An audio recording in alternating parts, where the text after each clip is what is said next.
Our theme during this conference period is entitled The Supernatural Footprints.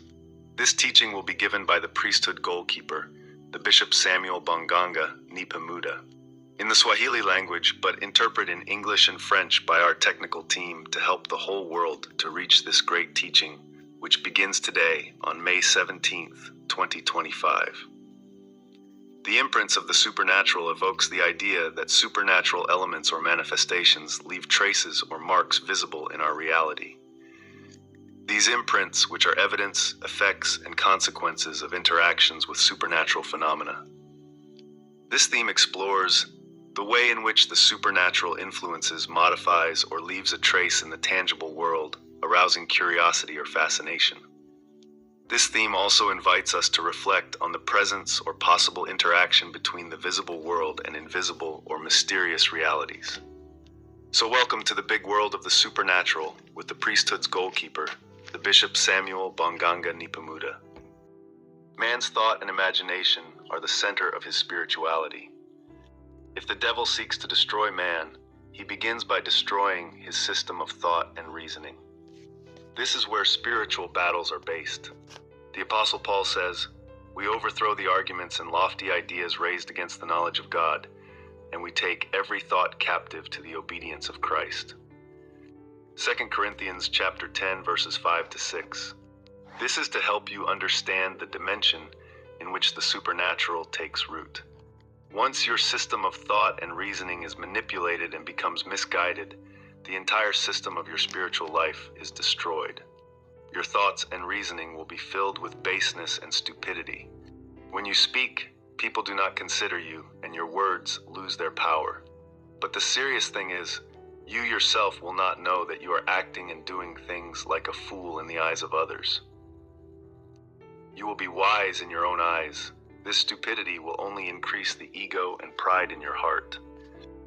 Therefore, be very careful how you live your life, because the Bible says in Proverbs 32-4, Psalms 92 verse 6, Proverbs 12:23, a prudent man hides his knowledge, but a fool proclaims his folly loudly.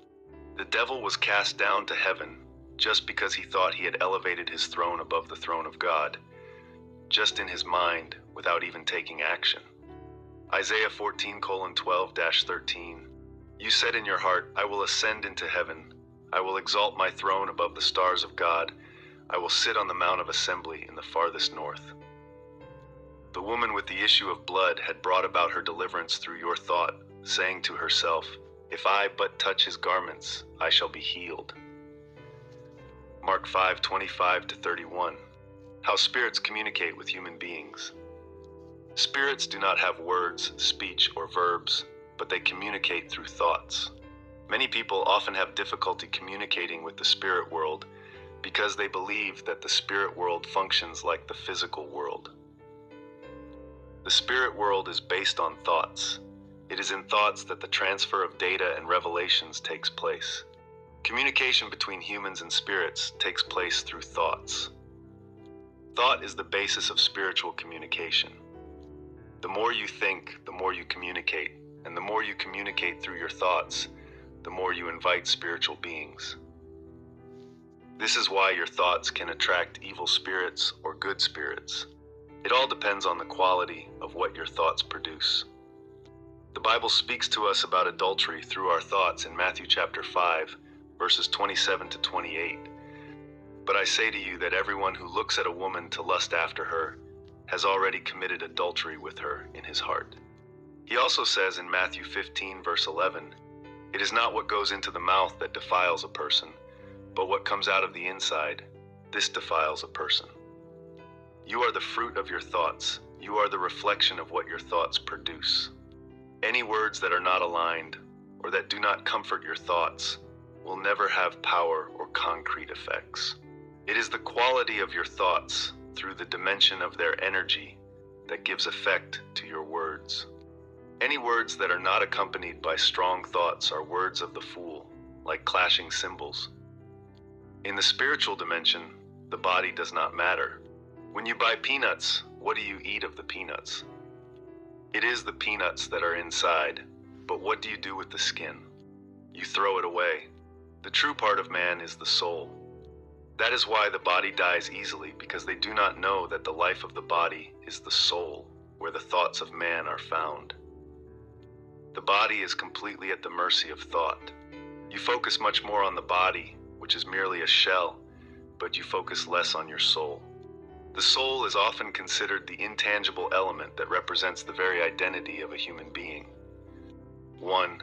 Consciousness. The soul is often associated with consciousness, thoughts, and emotions, as well as the ability to reflect and be self-aware. 2. Identity.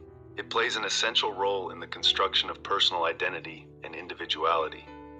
3. Morality. The soul is often perceived as the seat of morality, values, and beliefs that guide ethical behavior. 4. Emotions. Human feelings, passions, and emotions are considered attributes of the soul, influencing our interactions and relationships. 5. Spirituality. In many spiritual traditions, the soul is linked to a spiritual or transcendental dimension, connecting the individual to something greater than themselves. 6. Eternity. In several doctrines, the soul is immortal, surviving the physical death of the body. Now, let me tell you what happens in the spiritual dimension. Imagination is movement. Imagination is an imaginary movement. What is it if imagination is movement? Thoughts are words in the spirit world. Conversation with the spirit world occurs when you think. Imagination is a movement that helps you move things in spiritual space. If you do not understand how things work in the dimensions, you cannot change anything in existence. The Bible says in Proverbs 23 verse 7, "For as he thinks in his heart, so is he." This means that there is a certain dimension that captures another reality of your existence that you have never experienced. Do you understand? We are very limited in this respect. You should know that every time you think, you speak directly to the spiritual world, and every time you imagine, you move things in the spiritual dimension. If your imagination is caught in timidity, fear, dread, and doubt, your life will be enveloped in failure and darkness. There is a power within you that automatically connects what you think with everything else you think. What power is it to live this way of functioning? It is the power of the Spirit, the power that resides in your mind. One is oriented toward transportation, and the other is oriented toward expressions like words and verbal expressions. Thoughts consist of words spoken to entities whenever you think you are speaking to yourself. The Bible says in Matthew 12:36-37 that every idle word spoken by men will be given an account. So a meaningless word is expressed by your verbal words, your line of thought. People's thoughts are captured in dimensions.